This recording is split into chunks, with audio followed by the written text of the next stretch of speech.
Kababa mo guys, nga naa tay project na medium-rise condominium type housing project para sa mga government employee na tukuron didto sa Aplan sa Barangay Pulang Batu, Cebu City. Kani naka 1.6 billion pesos. Ug kani ang ginatawag og South Park Residences.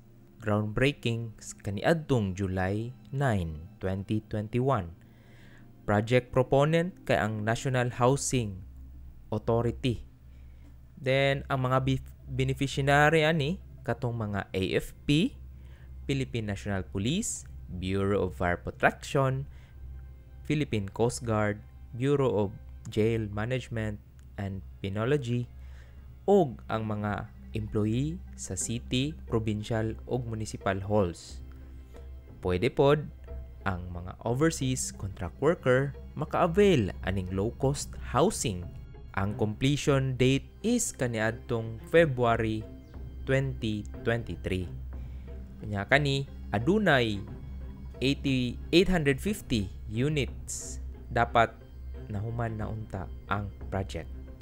Nya matag unit na ay 42 na square meter space. Apan ang project karon kay nahunong tungod kini acquisition of right of way issue sa contractor unya budget constraints.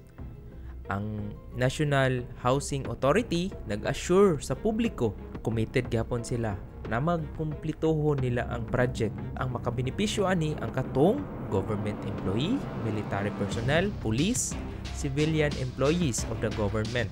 So kana nindot na kani siya na pabahay no condominium location niya dito sa Pulang Batu, in which duol rasad sa syudad sa Sugbo. The delay sa construction kay nagyoy negative impact. Daghan man sad silang naghulat or nag-expect ani na nindot na unta kay katong mga nag-abang mailahan na unta ni.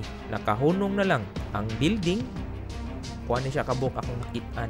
Upat ka building tag 5 floors each.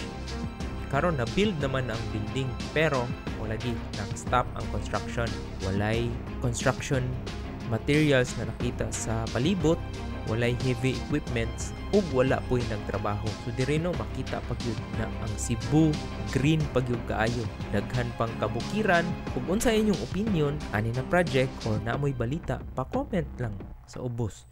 Kay para mahibaw pod ang fellow Cebuano og unsa nay panghitabo og unsay atong angay matabang ni aning proyektuha na mahuman. Kay nindot kayo ni siya na project condominium. So at least nanay mga balay ang atong mga kapulisan ug military, coast guard ug ang mga government employees. I hope mahuman na ni siya sa pinakamadaling panahon. Alright, so daghang salamat